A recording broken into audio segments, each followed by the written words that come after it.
Thank you very much, Nana Emcee, for having me. It's an opportunity, it's an honor to be here, and I don't take this for granted at all. I know somewhere last year he had been pushing to have me on, but my busy schedules also didn't allow me. But finally, I'm here, and I'm excited for this opportunity. Wow, being the last speaker, after they've said it all, after these great minds have said it all.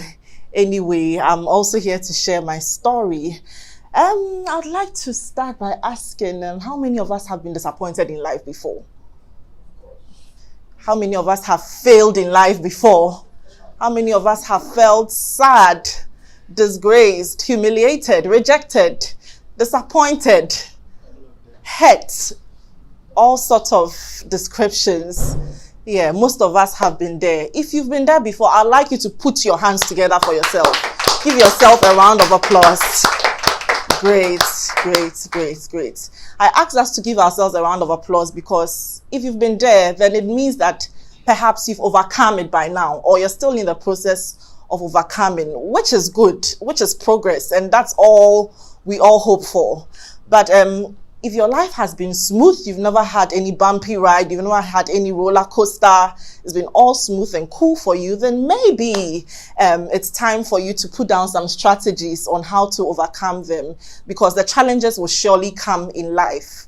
You'll be hit at one point or the other, but it really does not matter how you start or what brings you down or what challenge comes your way, but what matters is how you get up from that challenge, what you make out of those challenges. Okay, so my name is Karley Mettle Ado. That's my full name. Okay, Ado is actually my maiden name. I've forgotten I'm married. So now I'm Karley Mettle Tutu. But you call me Karley Mettle for my stage name because obviously my name is so long. So Karley Mettle. I'd like to start by sharing a story of a girl. I like to tell the story of a girl. So a Ghanaian girl born into a loving family, beautiful girl, admired and loved by many. From her early childhood, she was said to be very vocal, loved to sing, liked to dance, Sunday school, do anything that projects her or puts her in the limelight because she was passionate about those things. Those things made her happy. She had the best of education from her parents, junior high school, senior high school, went to one of the best of schools in the country. She was very confident, very intelligent, but in senior high school, she encountered a couple of challenges because it was a very keenly contested class. At a point, she felt she wasn't good enough. She was hopeless because she was struggling so much with her academics to the point that at a point her headmaster told her, if you are not careful, that was in her final year, if you're not careful, you won't go to the university. We would have to repeat you. And this struck her so badly, even though she was admired by so many of the students in the school because of her leadership, organizational, and an interpersonal relationship. She really felt bad about it, but she worked hard, made an extra effort, and she earned her grades. And by dint of divine intervention of a cut-off point by WAEC for girls, she entered into the university. Okay, so she entered into the university as a quiet, calm person, but some opportunities presented their way to her. And those opportunities were public speaking opportunities where she had to represent some student groups and speak on their behalf. And she rose up to those occasions to the surprise of many, thinking she was quiet, shy, reserved, what have you, but she rose up to those occasions. Little did they know they were in for a bigger surprise because God was going to do bigger and better things with her after that tertiary level. So fast forward to after university, she joined a local community church where she served as a singer and as an MC. In fact, the first day her pastor saw her, he told her, you're going to MC for us in this church. He had no idea she had those abilities. And that pastor wasn't a prophet or a seer, but he said out of some intuition. And she said, okay, I'll do it. So for 3 continuous years, she was in the church She was serving as a singer, and at a point she focused on emceeing in that church. And everybody in the church was like, oh, you're good. So any major church events, they call her, why don't you do this? Why don't you do that for us? Okay, so that was the church part of her after school. And the work part of her, she was opportuned to work in a great organization. After her national service, she was retained. And she was sent to one of the best or the most envied departments in that organization. And she was loved and admired by many as usual. But at a point, she felt some level of misfit in that organization. She felt she wasn't really living her purpose there. She wasn't making impact. She wasn't learning. She wasn't growing. And there came some moments of rejection, some moments of disappointments, and what have you. So she had to withdraw and then go back into her closet and do some retrospection, analyze herself. Okay, so I'm going through pain, I'm going through all this, got a little bit of counseling, and finally, by the grace of God, she rediscovered herself. She found passion in something that was within her. And she responded to that passion. She put life back in herself and said, you know what? I may be jobless. I may not be earning money like my friends. I may not be traveling. I may not be enjoying life as it is, but there's something within me. There's something that I can bring out of me to bring life to myself and to people around me. So she decided that I'm going to MC events, not just in church. I've done church for a while. I've served. I've paid my dues. Now I want to come out of my comfort zone, out of my space, and come out into the public. So she discussed that with her pastor. Pastor, this is what I want to do. This is the decision I've made. What do you think? He was like, you know what? You have my blessing. Whatever you want to do, do. And he said something that really stuck with her till date. He said, dreams are free. If dreams are free, why dream small? Dream big. If dreams are free, why dream small? Dream big. So dream big. Go out. I will not limit you to the church, because I would have failed as a pastor to you if I limit you to the church. And so she had that blessing, and then she started talking to people about it. Okay, so I like meeting people, I like events, I like moderating events. So someone said one day, should I give you the opportunity? Have you heard of TEDx Accra? And it was like, okay, yes, I've heard of TEDx Accra. So I'll give you 2 opportunities at the British Council. And the opportunities came, they presented themselves. And then she responded to the opportunities, very small events, similar to these gatherings. And she emceed, and people were surprised. Who is this? What's this? And after proving herself for those 2 consecutive occasions, and bear with me, those 2 consecutive occasions were voluntary. She didn't receive any sort of remuneration from them. She proved herself, and then they said, okay, now that you've proven yourself, we'll give you TEDx Accra in the National Theatre. So that very year, she decided to move out of her comfort zone. The National Theatre was given to her, and she performed, and it was great. Okay, and that was because she had prepared for several years in the wilderness, in the church, in Kaswa somewhere, where no one knew her. And so when that opportunity was given her, she performed, and the world got to know of her. Now, that was her breakthrough. And so that girl I've been talking about all this while is me, standing right in front of you. Okay, so that was my breakthrough. That has been my story.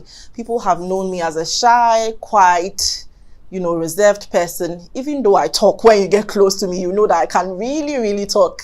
But sometimes I get into your space and like to settle down, observe how things go before I start, talking. That has been my story. So that was the breakthrough in 2016. And so 2017, I decided that I'm going to go pro, like professional. So the first year was like my first year of learning out of church, because that was only out of church, but now you're in the public, so you have to learn different things on the ground. So I had to learn within that year, do a lot of voluntary work, what have you. And then 2017, I went pro, started emceeing people's weddings, people's functions, parties, what have you.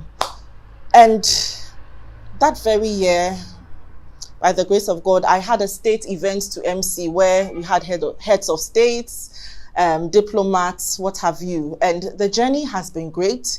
One good thing is that I had a mentor, just like she told me. I had a mentor who was also in the MC, who is in the MCing space. So that gentleman identified me through social media. He said, oh, young lady, you're great, you're doing good, but I think if you do A, B, and C this way, it would go better for you.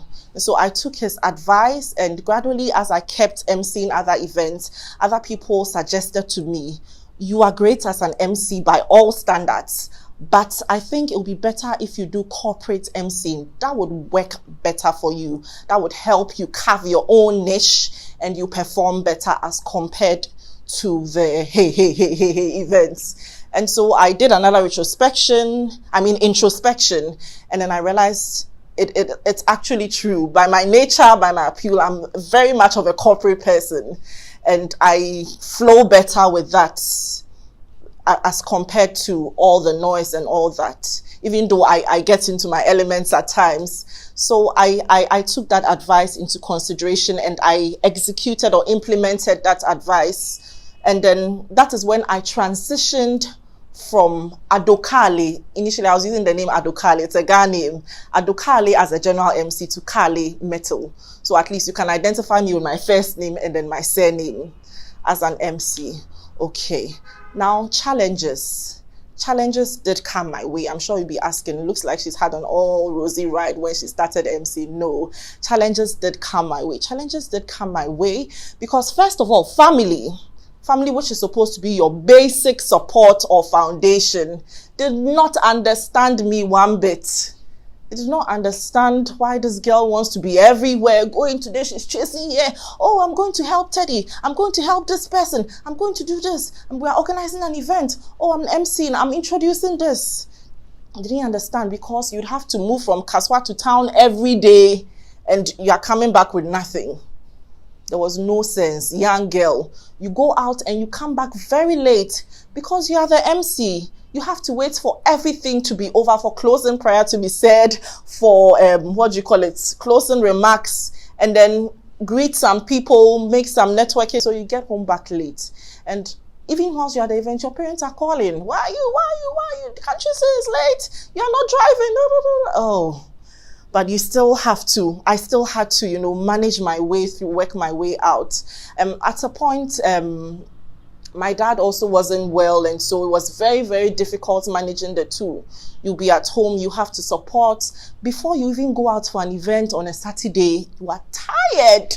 Like you're extremely tired because you've worked, you've woken up early, you've cleaned, you've cooked, you've washed, you've helped one way or the other. Make sure everything is okay before you leave the house. So that is responsibility. So by the time you get there, you're tired. But you have to still make up nicely, wear your clothes, wear your heels, and make sure that you give the people a good time, because that is where what you've promised them, you have a brand promise and you have to deliver on that brand promise. Okay, so that was one challenge, family. That's what I just talked about. The next one was friends. Okay, my friends, my acquaintances from school, they knew me as a quiet, likable, nice person, always smiling. You don't even talk. Like, I won't talk unless I have to answer a question in class or something. Minding my own business, straight to the point. Unless I have to do something that needs to be done, but you won't really hear of me or anything. So for them to even resonate with the new Karley, it was difficult for them. Like, is she really the one? Like, is she really the one? Really? Is that her? Is that her now mounting stages, talking? Some of them will call you, oh, is that you? I heard you. Oh, you've done well. But, you would expect more from them, because particularly around that time, people were getting married, people were in corporate world. So you expect that at least when they see you or you tell them of what you do, they recommend you, they use you for their programs. Well, a few of them did, and thanks to them, the brand still grew. But some of them still sort of didn't want to believe in you. But that is a lesson in life, because it tells you that you should not put your trust in man. Sometimes the people you know are not those who come to your help. Sometimes very strange people. People you meet on a first time level. They just see something different in you, and then they just push you to the next level. But notwithstanding, some friends have been great. They have been helpful. So I've talked about family, I've talked about friends, and the next challenge was the industry as a whole. So when I started emceeing, after my first year of learning, when I decided to go out professional, I wasn't really structured as Karley. So you go for an event, even though you've discussed the price, they pay you less than what you agreed on. Oh, Karley, you know, this and this challenges the decor people, the photographer, so this is what is left. You take it for your transport. We'll get back to you, you know, that sort of thing. So in my mind, I sit back and I look at the kind of decor there and the kind of amounts they will spend on decor. Okay, the kind of amount they'll spend on photography. I'm not downplaying anybody's, profession. Every bit of it is important in event coordination. So, but then you look at me, because some of them thought that emceeing is a very simple thing. You just get up and you go, you make noise. Oh, now we welcome Ebenezer Amwa. Now we welcome Mary Minster. They think it's that, but they had no idea how much preparation, planning you had to put in. They think it's just passion. No, it is passion with preparation, with planning, with so much different elements that go into it to make it complete, to make your events, but not that you talk one to then you're smiling. What are you using to exchange value? You know, you've given off your best. So make sure that you get value out of it. When you go to an event and you MC, it shouldn't end there. It shouldn't end there. You take advantage of the presence of different people there. You network, and you never know what or where it will end you. And so I did these things, added value to my brand. Of course, I enhanced my social media presence, Facebook, Instagram, LinkedIn. Now I have a website, www.karleymettle.com. I also have a YouTube channel, which I'm gradually growing. And so all these, by the grace of God, have enhanced my brand and made it more resilient. And so these are some of the challenges I have gone through and how I overcome these challenges. So now, I wouldn't say that challenges come because of your gender or whatever. Somebody might ask me or may think that I may have had challenges in the industry because it's male dominated. No, I think that the challenges are general to almost every MC. If you ask any MC or anybody in a similar industry, they'll tell you that when they were starting, these were some of the challenges they encountered. Family, friends, not giving value for their work, what have you. But I also believe that partnerships to a large extent have helped my brand grow. You wouldn't believe that there's an amazing community of MCs out there. Besides my mentor who helped me and held me grow, I also had other people who reached out to me. They just see me and they're like, oh, young lady, I think you're doing well, you're doing something right. Let me help you. So somebody will just say, oh, today I have like 3 events. Let me just give you one. Go and do this. There's been a lot of them. I would love to mention names, but I wouldn't want to leave anybody out, so I would hold them. But so many amazing MCs who have held my hand, and I'm really, really grateful to them. I think social media again has also played a major role to a large extent to this, in the sense that posting, engaging your target audience, getting feedback. People have sent me feedback that has really helped me. Sometimes I write something and maybe in a rush, there's a little mistake where there isn't supposed to be a comma. I put a comma or something, a spelling error. They inbox me, oh, Karley, this, you didn't do it well, so correct it.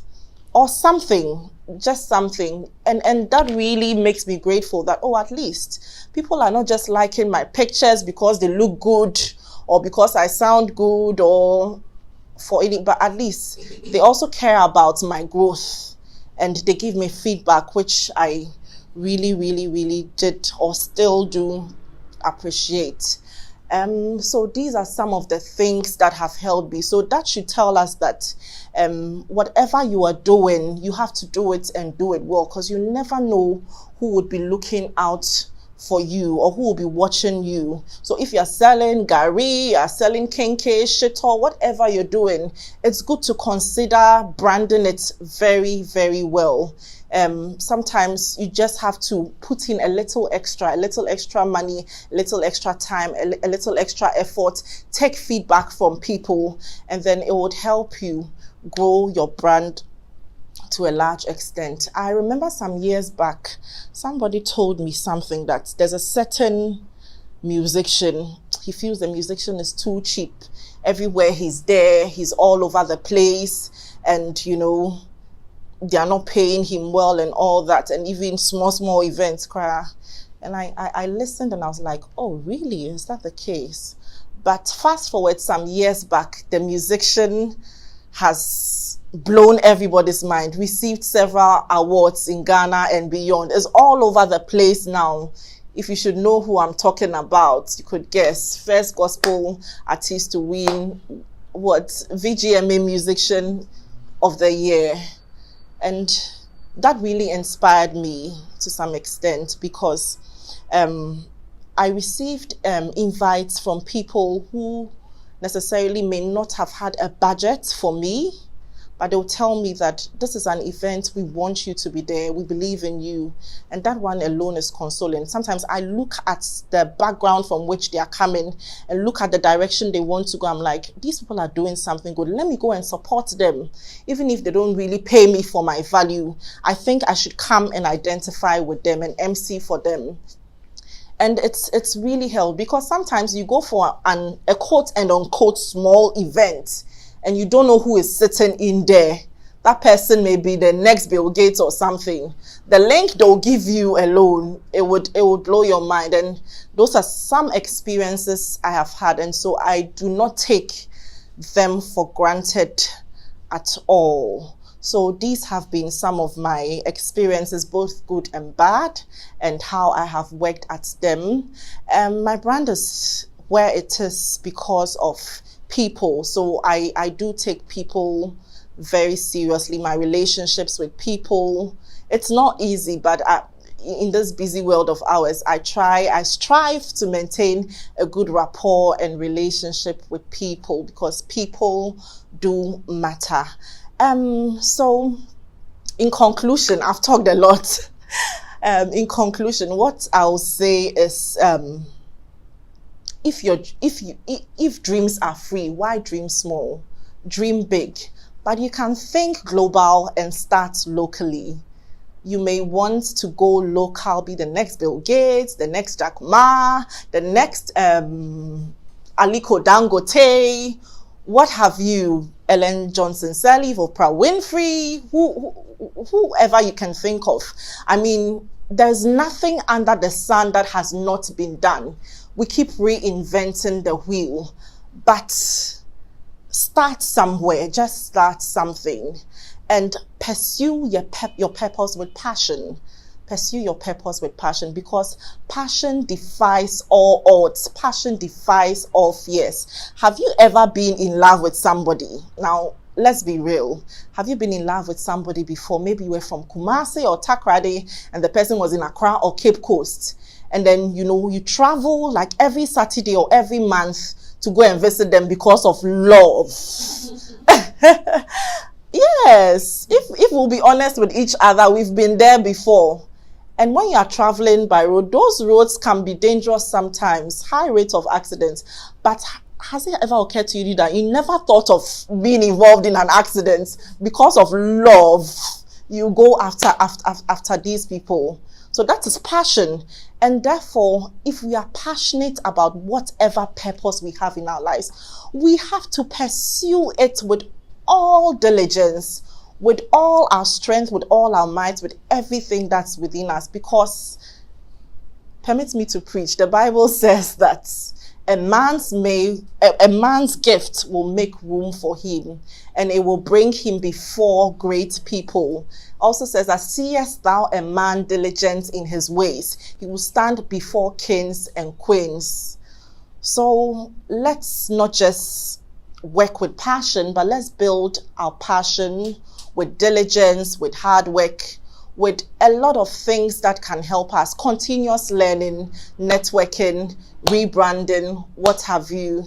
And we'll definitely get there with time. Challenges will come our way, as I indicated earlier, but it's not really about when you fall. It's about how you react to the fall and how you make lemons out of lemonades. Thank you very much. My name is Karley Mettle.